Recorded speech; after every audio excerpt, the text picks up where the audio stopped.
slowly. We made those connections, and Jeff introduced us to Oli, and Oli's been so gracious with us, with information about not only his tribe, but other tribes, and very invested in what we're gonna do with this Crow warriorship. So I'm gonna turn it over now. They're gonna do a presentation for us tonight. And I just don't know if we can thank them enough for what they're doing. So there are some other folks here with them tonight, and I will let them take care of introducing those other folks. But if you will give us a short round of applause for Aaron and me.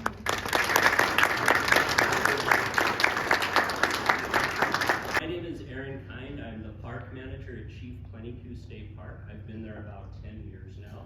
And I'd like to thank you guys for inviting us to come down. It's a really great honor. Just personally, to let you know, I actually lived on 6th and Clark for quite a while. So when I was 6 years old, we had so many stories about the Moss Mansion. When we would tell these stories of, like, on the first floor there's a skeleton, on the second floor there's Frankenstein. So it's really a big honor for me to actually be here and presenting something that really we walk to every single day and looked at. So let me get on to Chief Plenty Coups, and I do want to apologize, I'm getting over a cold, so I might be grabbing a drink of water here and there. So Chief Plenty Coups State Park. Chief Plenty Coups State Park is located in Pryor, Montana, just 34 miles. And we need to talk about why Chief Plenty Coups State Park is there. Because this man, Chief Plenty Coups, in his younger days he was a warrior, in his older days he was a statesman. I'm going to tell you a very quick story about why it's there. Chief Plenty Coups, when he was a young man, maybe about 12 years old, actually went on a vision quest. He wanted to get medicine. And so he climbed up to the top of the Crazy Mountains, and up there, he stayed up there for about 3-4 days. No food, no water, no shelter, and he sat there and he prayed. About the end of the 3rd day, he decided to sacrifice the tip of his finger. And he said he was so dehydrated at the time that he had to take the tip of the finger and hit it up against a rock to get the blood to flow. He said pretty soon he started seeing eagles swarming overhead, and he knew he was going to get a vision. And in this vision, a little person, who the Crow believe are small, very powerful people about this big, came to him. He was a chief of the little people. He said, "Follow me." And he took him down through this long tunnel that led from the Crazy Mountains all the way over to Pryor.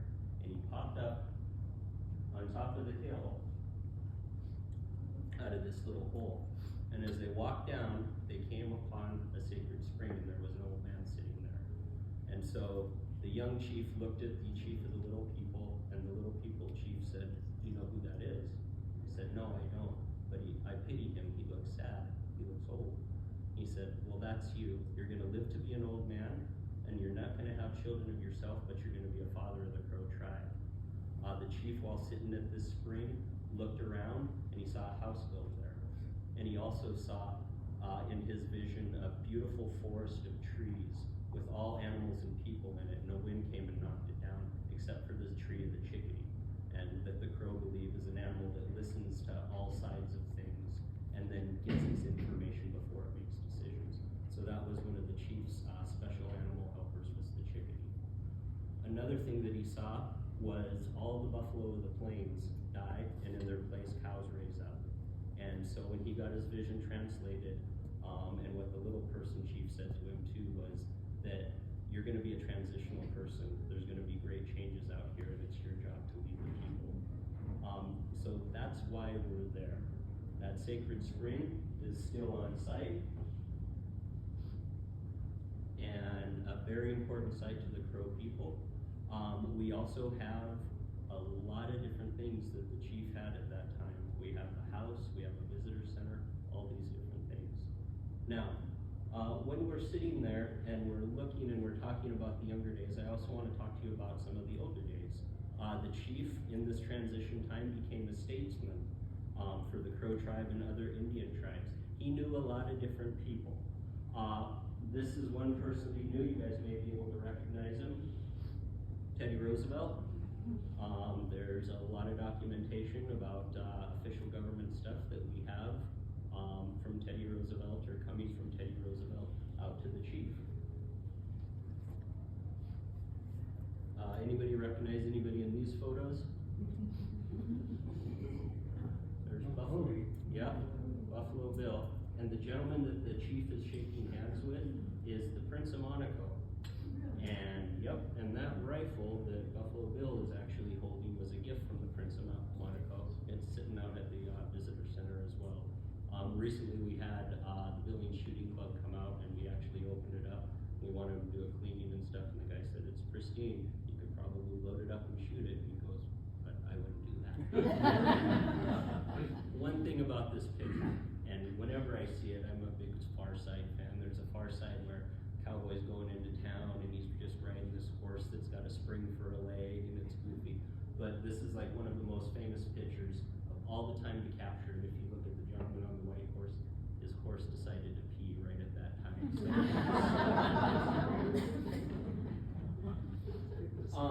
The chief, as I said, was a statesman.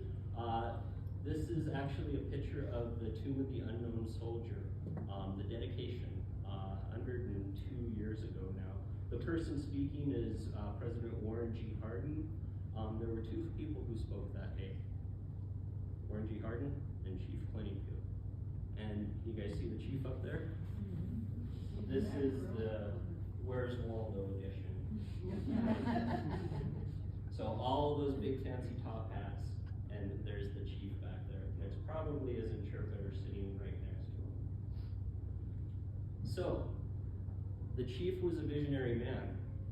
When it was in 1928, he decided to donate his land and his wife as well to make a memorial park, a state park, a park for the people. He wanted a place where people of other cultures can come together and learn from each other. So he signed the papers in 1928, and that acted upon his death that it became a park in 1932. So in 1932, we've got a park out there. It wasn't associated with anything besides just the chief's final thing, so they were wondering what to do with it.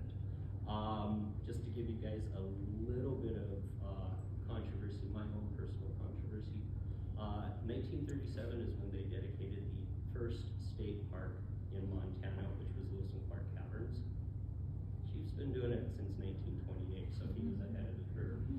So what do we do with a park when we really don't know what parks were? Originally, it was leased to farmers and ranchers in the area, and they said as part of the lease, you had to have one room with the chief's possessions, and if somebody came up and knocked on the door, somebody had to give them a nickel tour through the room. So that's how they first started with the park. After that, they moved over to the Kiwanis Club. The chief was a Kiwanian. They decided that, well, we'll take it over for a while. The Kiwanis Club sort of got out of it. So they gave it to the Montana Road Department, Parks Division. A lot of the parks that you guys see going down the road, and you're like, huh, who would put a park here right next to the highway? Just like Prairie Dog Town, all of those things. It was a wide spot in the road, more or less the road department at that time said, you know what, let's just make it a park, we'll just pave on it and we can call it from there. But when Parks was added to Montana Fish and Game, it became Montana Fish, Wildlife, and Parks. And a visitor center for the park, the plans were laid in about 1972. And so here we start rolling with the park from then on. Something that we actually think of as a park. So what do we have there? We still have the Sacred Spring. Great place to just come and sit and listen and enjoy. The Sacred Spring, as I said, very, very highly special site to the Crow people and a lot of people in general. We actually, when we run our education tours, if we see anyone down there praying or leaving offerings, we actually just say, no, we're not going to take you down today, or at least till that person's done. Give them their time so they can actually make their prayers. And you can see in the trees different ribbons, different offerings that are tied up in there. The Chief's House, it's a National Historic Landmark. It's one of the few standing Chief's houses in the United States. We are getting ready to do a big restoration on that.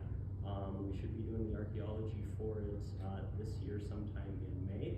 And we are going to do foundation work jobs, chinking the windows, reseal the windows, and get a new roof so we can keep it going for another, hopefully, long time, another couple hundred years. And it's just a beautiful place. It's a very peaceful place. Our number one comment that we get is it's such a peaceful place out here. Apple trees. This is one of the few places in the world where you can actually come and eat a Chief Plenty Coup Duchess of Oldenburg apple or a Chief Plenty Coup Wealthy. The US government around 1907, I think, decided like, hey, let's just give out fruit trees. That'll be a great business on the reservation. And we'll make all these people fruit farmers. Most of the trees didn't survive. The chief actually kept his orchard going. They were genetically tested by MSU a couple years ago. When they came out, they said, this is a genetically clean species. You guys have the naming rights. So if you're interested in buying one of your own trees, you can actually go to the Buy Montana Apple Project, and you can actually order your own tree for your backyard. So, and they're very good apples too. Most apples now are bred for longevity. These are very tasty. It's not like the Red Delicious you get in your school lunch program. The archives and collection. After the chief passed away, more or less what they did is they locked everything up. So we have collections of just everything. We've got a collection that somebody gave the chief pictures of Barnum and Bailey's freak show. We have those. We have different paintings that he had. We have different photographs. We have his correspondence. We have everything from the very, very sacred all the way down to the daily mundane. We have his last bar of soap. All of this. So it's a great time capsule. And I've been talking, we're trying to get more and more people, and especially getting these partnerships going between different museums so we can come and learn from our collections. Fun stuff too. You guys were talking about Harry Potter earlier. So this right here is a shinny stick. This is the game that hockey is actually based on. Except they didn't put it on skates. The Dutch put it on skates. They got tired back east of losing to the native tribes who were playing this game before. Dutch threw it on skates and said, well, let's make it fair. They didn't know how to skate, but they were good at it. The Dutch knew how to skate and they were learning. This right here is the ball for the shinny. Does anybody want to guess what that is? A puck? It's a bezoar. Does anybody know what a bezoar is? Any Harry Potter fans? There was a hand over there. It's the cure to all poison. It's the cure to all poison. Well, that's what Harry Potter says. But actually what it is when an animal gets some sort of irritation in its stomach, it's just like making a pearl. And so waxy substance builds up around there, and it just grows and grows and grows. And so this was something special that the chief had. He more or less had the right to start a shinny game with this ceremonial bezoar. And the Traditional Game Society out of Great Falls, they're the ones who clued me in on this. They said, oh, in your collection, do you have something, you've got the stick, do you have something that's named gourd? And I was like, yeah, we got a gourd. I don't know what it's for. And they're like, this is what it's for. So these collections still tell us a lot of great stories. We have our visitor center. We get anywhere between 18 to 30,000 people a year. We've got one of the top 5 performing stores in the Montana State Park system. One of the reasons why is we have very good relations with the local people around there, and I don't want to get plastic stuff that you can get in a crate. We pay for beadwork. People can come in and buy their beadwork there and sell their beadwork there. So if you get a chance, if you want to see something that's handcrafted, well-made, and local, you can usually get it out of Plenty Coups' little store there. Education. The chief was big on education. One of his famous quotes is, with education, you're the white man's equal. Without it, you'll always be subservient to him. So we run a lot of different education programs. In 2017, we ran 1,932 kids through there. At the highest I've ever taught was when I was doing the Inspired Classroom, which was broadcast all the way down to California. That year we had about 2,500 kids. But we do education programs that are all Indian education for all based. We, in our past, have run pro language camps, traditional games, which is a big thing with a lot of the different education programs. Of course, the Inspired Classroom, broadcast class. So we do a lot of education, and we're really proud of that. Special events. These are some pictures from our Day of Honor. This year's going to be our 28th annual Day of Honor. It sort of came off the chief, and he actually would bring people in towards the end of the year, sort of give them the tribal updates with people around there. We've kept that tradition alive for at least the last 28 years. We do a free feed. We have drummers, dancers, speakers throughout the whole day. So it's a really fun thing. And people come out and dance, and we have a bush dance competition, and you guys are welcome to join in with that. It's a two-step. That's the throwaway for two-step. So. And then after we wrap that up, and that's the Saturday of Labor Day weekend, we put everything away, and then 2 weeks later we have a larger event in September. Native American Heritage Day, where the local schools invite on and off reservation schools. They come down, they start with a parade that goes to the park, from the park all the way over to Pryor and come back.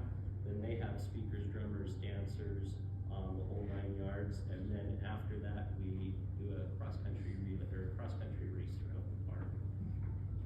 So at the end of September, we're dog tired. We get quite a few people coming through for both of those events.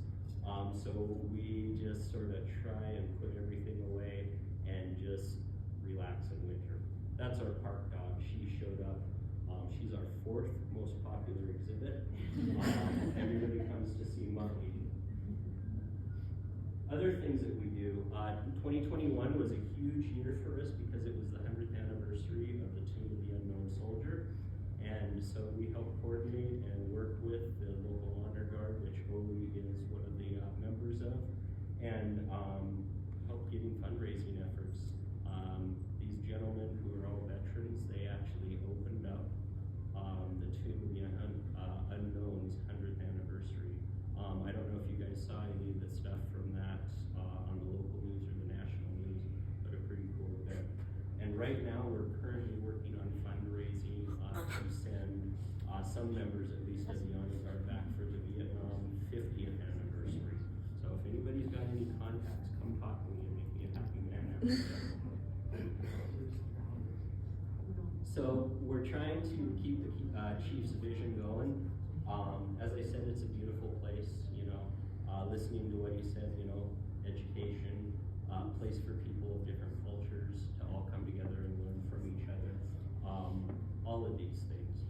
So with that, I'd like to thank you guys again for actually having us down here, and that we can share and develop this partnership, that everything off of these war shirts and Oli's hard work has been started.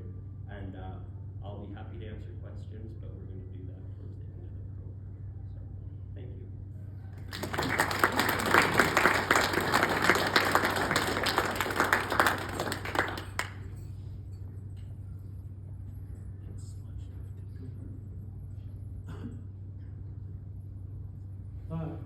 Zodanig. Belangrijk ongelijk is. Wie heeft alle doen? Maar gaan we nog pakken? Doe je het? Die goed kan het doen. Die goed kan het doen. Die is yours pakken. Als ik ballast is, lelijk, bespelen. Bij jou is schoenen lelijk, bedoel Als je de dole is schoenen lelijk, laat je to be with this. I'd like to thank you for asking me to be part of this. My name is Jerome Huggs Jr. Everybody knows me by Oli. I'm a crow. I'm part of the Mountain Crows. That was part of my introduction. I introduced my mother, my sister, my brother, and my son. This restoration of the war shirt, as you see, the chief, his is adorned with many ermine and human scalp locks. Mine is adorned with horsehair. In order for a person to obtain those rights, was told through oral historians from the tribe, every man is entitled to have a shirt, a buckskin shirt. The reason behind that was back in those days, they couldn't go and buy a western shirt or a long sleeve shirt, so they were entitled to have a shirt, but in order to adorn it as such, as Plenty Coups, they had to earn those rights, taking the enemy's weapon from him in hand-to-hand combat without injury to yourself or death to one or the other, the enemy or yourself, gave you the right to put the ermine on your shirt. Taking another fierce warrior's scalp, taking his hair, allowed you to put it on your shirt. The beadwork was done by family members of the warrior. The hide was obtained from either antelope or bighorn ram. We'll go further into that once we reveal this shirt. And I'll ask Aaron to come and help me. And this shirt, it took us a while to agree on how to take care of it and how to restore it and what to apply to it. We're going to show photos of the shirt as it progressed from the start to the finish. But the shirt, the last 5 weeks have been pretty intense for not just myself, but for the staff that was present and watching me repair the shirt with all the tears. The hide is very delicate, so I had to be super careful on how to stitch it back together. And then the ermine on it, most of it was rabbit fur with buffalo fur attached to represent the tail of the ermine, the little black tail. We had to take all that off and count how many were on there, and then we had the convenience of being able to order new ermine replacement for it, and then to build the ermine to get to the point where we could attach it. That was a long process as well. But we're gonna go ahead and reveal the shirt now.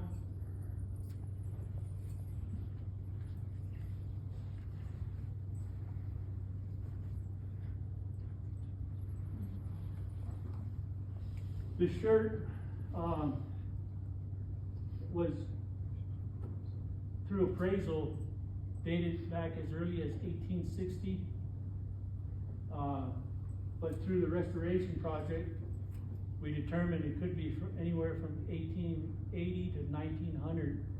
The thread that was used to attach the beadwork and the ermine and the thread to put it together was actual industrial thread rather than sinew, sinew would have been traditionally used. But with the introduction of industrial thread into this part of the world in the 1870s, whoever made this shirt for the man that wore it had access to industrial thread. So I have some sinew on there, and most of the repair was done with industrial thread. But as I said before, this shirt was made for this gentleman by family members, more than likely a wife, a daughter, a mother, a female family member would put this shirt together, such as my shirt. My mother and my sister did all the beadwork and put the shirt together for me. And they deserve all the credit for me being able to wear one. The war bonnet I used was made by my late father. He was a well-known bonnet maker. He deemed me worthy to have a bonnet. But this shirt, this is the front of the shirt, and if you help me turn it, you gotta turn this whole thing around on your hands.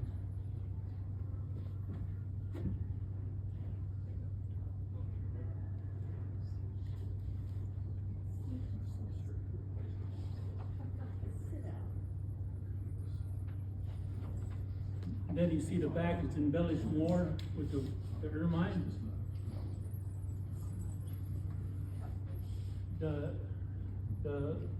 ermine that were on there, or the rabbit fur that was on there, there was 90 pieces.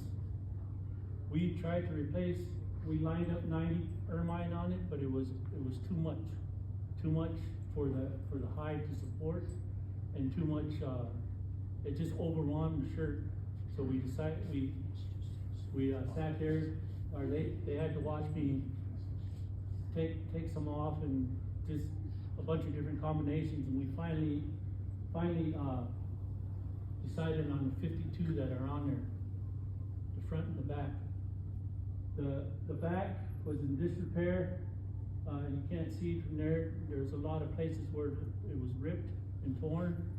I had to put that back together. It was just the beadwork was intact, except for up here on the collar, on the shoulder. I had to replace some of that beadwork. The beads on here were probably Italian. That was the first beads that were introduced to the natives. Through my mother and a friend of mine, we were able to get some in private collection, get some old beads that were Czechoslovakian, but matched up well to the beads that were on here that were missing. So I was able to put that back on. But at this time, in order for me to even access the shirt, traditionally we smudge and we pray for not only for ourselves, for protection of ourselves, but for the person that wore this shirt and for the past.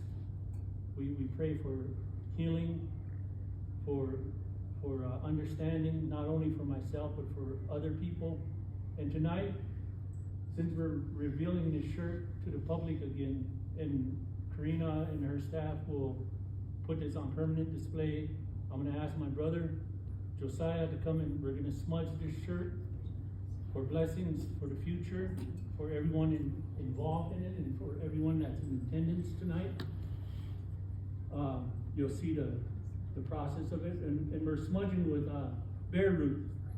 In our language, we call it Izah. That's what we traditionally use. In these days, they use sweetgrass, sage, cedar.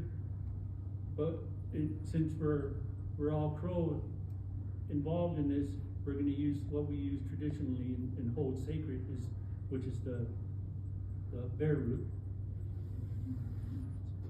And while Josiah is doing that, he'll ask for prayer, he'll pray and ask for blessings, not only for the shirt and for the individual that wore that shirt, but for everyone in here as well, for good travel, safety, good health. And well, through the process of this shirt, one of my first questions was, how did the Moss family come into ownership of this shirt? I mean, was it through trade or purchase or gift, or was it found? And I even asked the question of, was it found in a grave site? But through the process of the restoration, according to the Moss Mansion records, there was no name attached to the shirt. But through the process of this restoring it, when I turned it inside out, someone, however they attained it, was a personal relationship, I believe, and that person's name was written in that shirt as best as they could translate it, and that name was Ride's Dark Horse. There's a current name out there that's Ride's Black Horse, but that's a very specific name. Shibidoginish. Ride's Dark Horse is a very specific name. It would be very easy to interpret the Ride's Black Horse name, I believe. So Ride's Dark Horse would be the owner of this shirt. And anywhere from 1850 appraisal value till now, so about 160 years old is this shirt.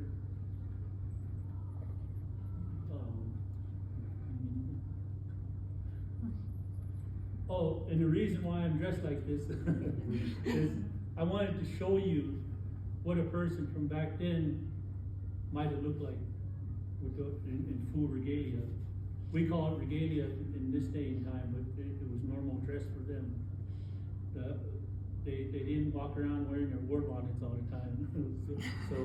but you know, I wore mine because part of my regalia. You see, Mr. Moss was a Freemason, and through a ranking system, he had to earn the levels of, in order for him to adorn his shirt as such. Those of you that have been in the military, you know the stripes you earn or the accomplishments you have done are adorned on your shirt, whether in ribbon or medal or stripes. And this is the same thing. One of the oral historians, just before he passed away, told me that there was different levels of this shirt. That's why I bring into account, you might have started out with a shirt that was made out of deer hide. It was a plain shirt with fringe on it. Then you graduated to antelope hide, and maybe you had some of the, what we call a coup, war deeds that entitled you to adorn the shirt with beadwork.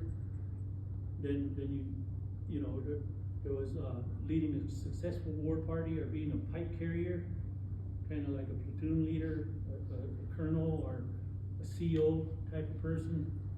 That's all the different levels of the shirt is how you earned it. And by the time you got to be where Plenty Coups was at in his life, you see his shirt was probably made out of bighorn ram, the highest quality hide that you could use, and they were always brain tanned, which made it soft and very easy to work with.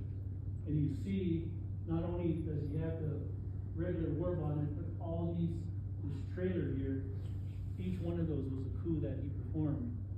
And in some of the pictures, you even see a red feather, a large red plume in his war bonnet, and that was equivalent to what the military calls a Purple Heart.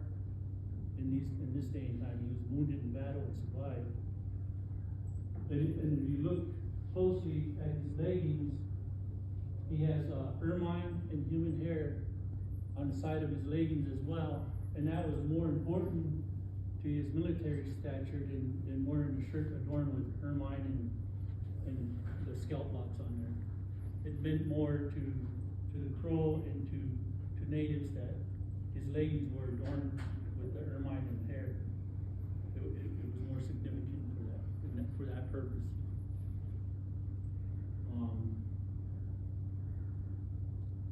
Yeah, you see, just different photographs of Plenty Coups. That was our last Crow chief, traditional chief. We have chairmans now, so we have a lot of pictures of Plenty Coups. Plenty Coups' name was Geobush, which literally means many achievements. Plenty Coups was translated from the French, the word coup. His birth name is Chilapujisalij, Buffalo Boo that faces the north wind. And throughout his life, his name changed multiple times, and at the end of his life, he's known as Plenty Coups or Chilapuj. This is Medicine Crow. You see a pompadour, the boot necklace, and all his war shirt was adorned. Modern influence at the time. You see the reservation hat, leggings steel, but he has a long sleeve shirt, a commercial shirt on it. Then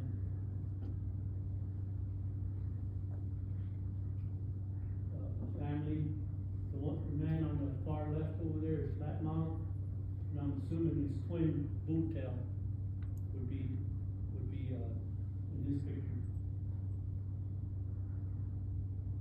I don't know the gentleman in the cowboy hat, but that's Chief Plenty Coups and John Cross's interpreter that went with him everywhere on the different delegations to Washington D.C. and when people of notoriety came to see him at his home, John Cross was always present to do his interpreting for him. This is the original dedication of the tune from Unknown Soldier in 1921. This is him at the tune, and this is where he takes his war bonnet off and lays his cool stick down and presents it as a gift to that unknown soldier. And they're still on display at the tune. And this is us, a pretty motley crew. This was in 2021. We had the honor of being that we were there to carry on Chief Plenty Coups' legacy. That's the whole crew that went. The only two that aren't pictured in there is my brother Josiah and his son Jericho. They're the two people I count on to be there with me and assist me in either getting dressed or singing songs or just for moral support. They're always there. With this, before we do if anybody has questions, Aaron and I are willing to stand here and answer them as best as we can. But with this, I want to honor this war shirt with my brother, and we're going to sing a song, an honor song. And when we start singing, I would like everyone to stand, because we're not only honoring the shirt, but we're honoring the wearer of that shirt. And we're going to present the shirt for future generations to enjoy. So we will sing an honor song. And this is my brother Josiah.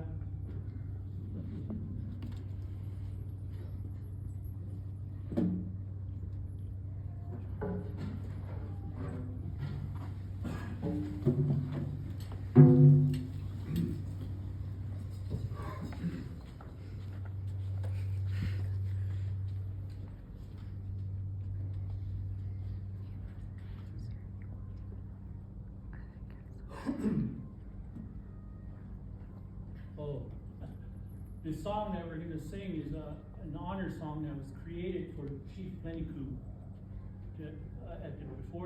A short time before his death, this song, in its words, it says, Plenty Coup, you're our chief.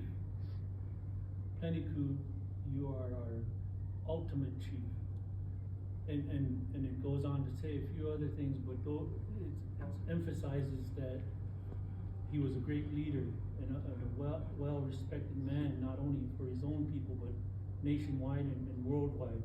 I mean, he met many different people from across the ocean, and Aaron noted that the only two people that spoke at the dedication tune was the president and Chief Plenty Coups. And Chief Plenty Coups, if you go back and read old newspapers, the reporters from the big newspapers back east said that was the best part of the whole dedication, and he was even compared his speaking ability and the way he could rally people around him, or what his ideology. He was compared to the likes of Mahatma Gandhi and Martin Luther King. He had that certain type of charisma about him, and so he was known for his speaking ability, although he spoke in his native tongue, and the translator would, but those of them that knew him, they knew that he had that quality about him. So this song is Plenty Coups' honor song, but we're singing it for the war shirt tonight.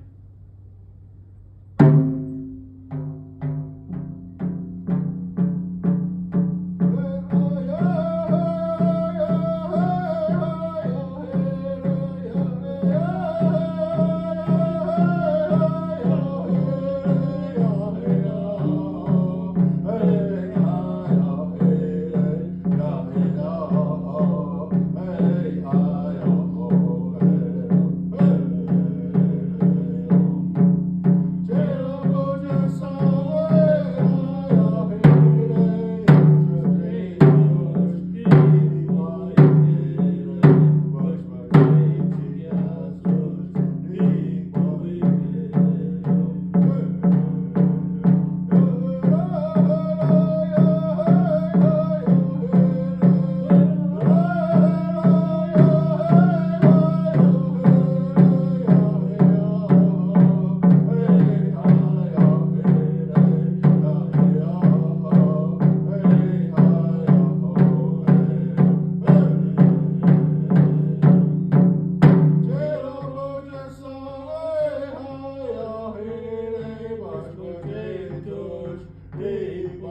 anybody, you can sit down.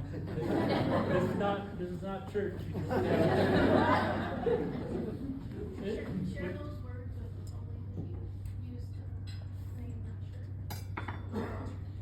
Oh, yeah, good thing you reminded me. Through the process of this, and this was a learning process for me as well, but this shirt, I've asked multiple people, noted historians of the Crow tribe, and this shirt has 3 different references to it. One of them is a very sacred word that is not used anymore, but it was told to me so I could keep it and pass it on. The other 2 is, one is Duchi le tashta. Duchi is going, Duchi le, if you say Duchi le, it means you're going to battle. You're going on a war party. Le tashta is a shirt. So Duchi le tashta, a very loose translation would be a battle shirt.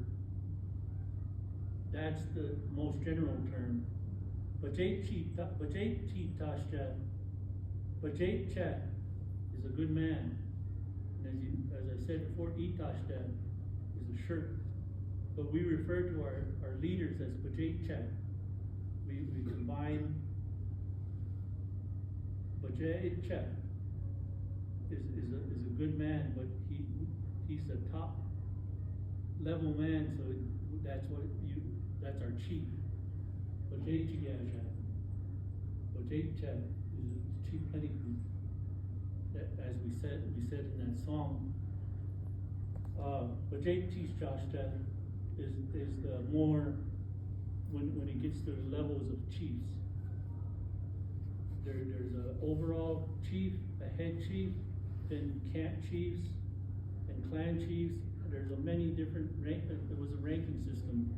Plenty Coups was our overall chief after Pretty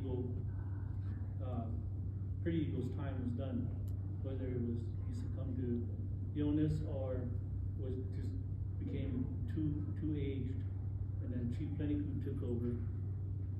This shirt, I don't know, Rise to Great Horse was a chief, a sub-chief, a camp chief maybe, but we honor it as such, as a shirt that was worn by at the very least a noted warrior, because you see the ermine on it and the scalp, the locks of hair. He had to obtain that from a noted adversary, a fierce warrior. He had to take his life in order to adorn his shirt with that hair. Did I forget anything else? And then at this time, if you have any questions, comments for Aaron and I, we're willing to do our best to answer them. It's been an honor to be able to be part of this restoration project and just be part of something that's, it'll go on for generations and for future people to enjoy. The 100-year anniversary. The middle one belongs to Ellsworth Goes-Ahead, and you see he hasn't put the beadwork on there, but he's adorned it with many ermine. The other 2 belong to Chief Plenty Coups State Park, but men that needed war shirts were able to use them at the ceremony, and they're in different stages of being made. The shirts are always continually being made, are augmented, are fixed. I know my sister wants to take my beadwork off and redo it. But it's a team effort in creating these shirts, just as the restoration of that was. It took a bunch of these ladies putting up with me for weeks. Anyway, I'll stop talking. I know, you guys taught them everything they could ever want to know. I just want to say thank you again to both of you guys. Ole has spent a lot of time with us these last couple weeks, and he has been so kind and so patient as we ask him 5 zillion questions every single day. And he respected this shirt so much and taught us so much so that we can continue to respect it as we put it on display at the mosque. So please just thank you to both of you so very much. We really